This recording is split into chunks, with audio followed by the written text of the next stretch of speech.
Hey guys, I hope कि आप सभी बहुत अच्छे होंगे। और आज की वीडियो में हम बात करने वाले हैं आरईएस डिपार्टमेंट में जो सब इंजीनियर हैं तो उनकी वर्क प्रोफाइल क्या होती है, उन्हें क्या काम करना होता है, किन के साथ डील करना होता है और कौन कौन सी योजनाओं में काम करना होता है।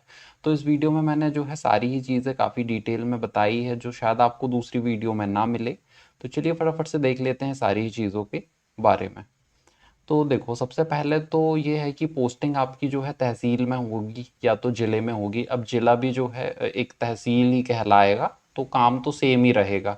अब जो ज़िला वाले लोग हैं तो वो जो है ज़िला पंचायत में आ जाएंगे, जबकि जो तहसील वाले हैं वो जनपद पंचायत में आ जाएंगे, ठीक है ना। तो अब जब आपकी कोई भी मतलब तहसील है तो उसमें जो है आपके 4 से 5 सब इंजीनियर, ठीक है ना, मोस्टली इतने ही होते हैं, मैक्सिमम 4 या 5 सब इंजीनियर होते हैं। और उसके ऊपर जो है आपका एक असिस्टेंट इंजीनियर होता है और एक ब्लॉक कोऑर्डिनेटर भी होता है। अब ये बीसी की पोस्ट, इनके बारे में जहाँ ज़रूरत होगी तो मैं बता दूंगा। तो अब देखो, जनरली क्या है कि आपको जो है पंचायत के जो काम होते हैं वो करवाने होते हैं, ठीक है ना, या तो जनपद पंचायत या जिला पंचायत में जो भी काम होते हैं। तो इनमें जो है लगभग 10 से 15 योजनाएं चल रही होती हैं पैरेलल में। अब इनकी कोई गिनती नहीं होती, मतलब कि कभी 10 भी चलती हैं, कभी 15 भी चलती हैं, कभी नई योजनाएं आ गई तो वो सब घटते बढ़ते रहती है। तो इसमें जो मेनली अभी चलती हैं जैसे कि स्वच्छ भारत मिशन, ठीक है ना, एसबीएम जिसे हम बोलते हैं, आवास योजना जो हो गई, मनरेगा से रिलेटेड कोई हो गई, वृक्षारोपण से रिलेटेड कोई हो गई। तो ये मेन है और बाकी ढेर सारी चलते रहती हैं, मतलब कि तो वो आप जब डिपार्टमेंट में जाएंगे तो आपको पता चल जाएगा। तो यहाँ पर जो है हम एक एक करके देखेंगे कि योजनाएं जो है उनमें क्या काम आपको करना होगा और क्या आपका रोल रहेगा। तो सबसे पहले बात कर लेते हैं आवास योजना के बारे में। तो जो प्रधानमंत्री आवास योजना चल रही है ये वही वाली योजना है। तो इसमें क्या होता है कि जो प्लान होता है घर का और जो एस्टिमेट वगैरह होता है, कॉस्ट होती है, ये सब जो है सेंट्रल गवर्नमेंट या ऊपर जो भी आपके इंजीनियर होते हैं तो वहाँ से आ जाता है, क्योंकि सभी जगह सेम बनवाना होता है। तो इसमें आपको जो है प्लान वगैरह बनाने की ज़रूरत नहीं पड़ती, केवल आपको एग्जीक्यूट करवाना है वर्क को, ठीक है। अब इसमें जैसे कि क्या है कि लोड इसलिए ज़्यादा होता है कि जैसे सपोज आपकी तहसील में 50 पंचायतें हैं, ज़्यादा भी हो सकती हैं, उनमें जो है आपके लगभग 100 विलेजेस रहेंगे, कई बार 150 भी होते हैं। अब हर विलेज में जो है 60 से 70 घर बनने हैं, तो आप समझ सकते हैं कि कितना मतलब कि काम आपका रहता है। खैर, बनवाना जो रहता है वो सचिव सरपंच को ही बनवाना होता है। आप जो है समय समय पे जाके देखते हैं कि काम की क्वालिटी वगैरह कैसी है और काम सही तरीके से चल रहा है या नहीं चल रहा है।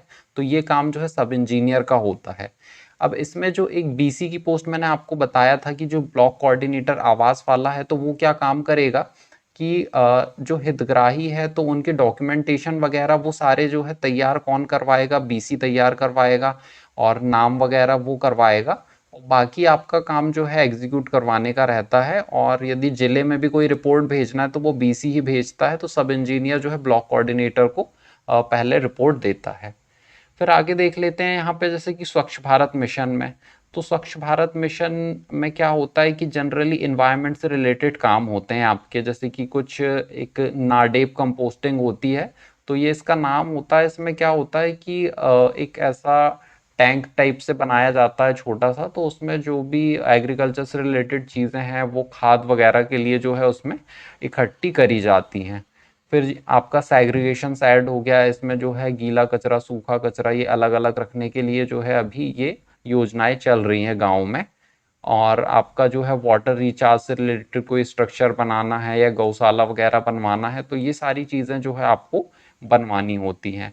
और यदि सैनिटरी कॉम्प्लेक्स होता है, जैसे कि कहीं बाजार वाले मार्केट में जो है सैनिटरी कॉम्प्लेक्स बनाना है तो वो आपको बनवाना होता है। फिर ये जो हाउस होल्ड्स टॉयलेट हैं, जैसे आपको पता ही होगा, तो मेन काम जो है हाउस होल्ड्स टॉयलेट बनवाना होता है आपका। तो ये फेज़ 1 जो चला था सबसे पहले, जब स्वच्छ भारत मिशन ये योजना आई थी, तो उस टाइम पे ये बनवाने का था। फिर उसके बाद फेज़ 2 में जो है एनवायरनमेंट से रिलेटेड काम जो है आ गए थे। तो ये दोनों ही काम जो है आपके चलते रहते हैं। तो इसमें होता क्या है कि जो प्लान है वो सब इंजीनियर को ही बनाना पड़ता है, और एस्टिमेशन वगैरह भी सब इंजीनियर को करना पड़ता है। जैसे कि ये जो मैंने आपको बताया कि नाडेव वगैरह या फिर ये सेग्रीगेशन सेट वगैरह, जो छोटे स्ट्रक्चर हैं उनमें जो है सब इंजीनियर को ही बनाना पड़ता है प्लान और एस्टिमेट।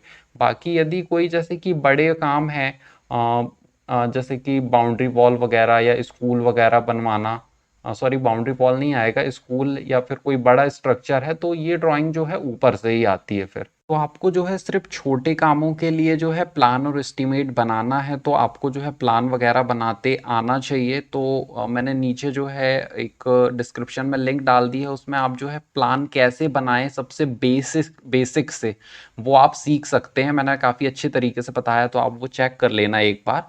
और इसमें जो है फिर इसका जो एसबीएम के बीसी जो है वो अलग होते हैं। तो जो भी जैसे कि कोई इंडिविजुअल टॉयलेट्स बनवानी है, तो उनका जो डॉक्यूमेंटेशन की वो पात्र हैं या नहीं है, या फिर कोई भी जैसे कि ये नाडेव वगैरह जो है बनवाना होता है इंडिविजुअल, तो ये सारे काम जो डॉक्यूमेंटेशन के हैं वो कौन करता है? Block coordinator. तो इनके साथ आपको जो है आपस में मिलके काम करना होता है। फिर जैसे कि और मनरेगा वगैरह का काम है, तो इसमें क्या है कि रोजगार गारंटी योजना भी जो आती है, जो 100 दिन वाली थी, आपको पता होगा। फिर यदि कोई वृक्षारोपण करवाना है गांव में, या फिर सीसी रोड बनवाना है गांव के अंदर, ठीक है ना, बिटुमिन वाली तो नहीं बनवाते हैं आप लोग, सिर्फ सीसी बनवाते हैं। फिर कोई नाली है, या फिर कोई सभा मंच है कि जहाँ पर सभा वभा होती है, चौपाल होता है, स्कूल की बाउंड्री वॉल है, स्टॉप डैम क्या होता है कि जो तालाब वगैरह या नाला में पानी को थोड़ा सा रिजर्व, एक तरीके से जो छोटे डैम कह लो आप, जो तालाब वगैरह में बनते हैं या नाला में, तो वो स्टॉप डैम है। तो ये सारी चीज़ें जो है आपको करवानी होती है। इसमें जो छोटे काम होते हैं वो आपको खुद से प्लान एस्टिमेशन वगैरह बनाना होता है, बाकी बड़े कामों के लिए जो है ऊपर से ही प्लान वगैरह आते हैं। फिर यदि इनसे रिलेटेड कोई सीएम हेल्पलाइन है कि किसी ने शिकायत कर दिया कि भाई मेरे यहाँ टॉयलेट नहीं बनी है, या मेरे यहाँ ये काम नहीं हुआ है, सचिव ने पैसे खा लिए हैं, ये सारी चीज़ें, तो ये भी आपको जो है कटवानी होती है सीएम हेल्पलाइन, उनकी समस्या का समाधान करके, ठीक है ना। तो ये सारे काम जो हैं आपके इसमें जो है आरईएस डिपार्टमेंट में होते हैं। और बाकी आप जो है जब जाएंगे तो आपको पता चल जाएगा, और यदि आपको और कुछ भी पूछना है तो आप जो है कमेंट में पूछ सकते हैं। तो बस यही था वीडियो में। वो वीडियो अच्छा लगा होगा तो प्लीज़ वीडियो को लाइक कर देना, चैनल सब्सक्राइब करना मत भूलना। मिलते हैं किसी नेक्स्ट वीडियो में, तब तक के लिए बाय बाय।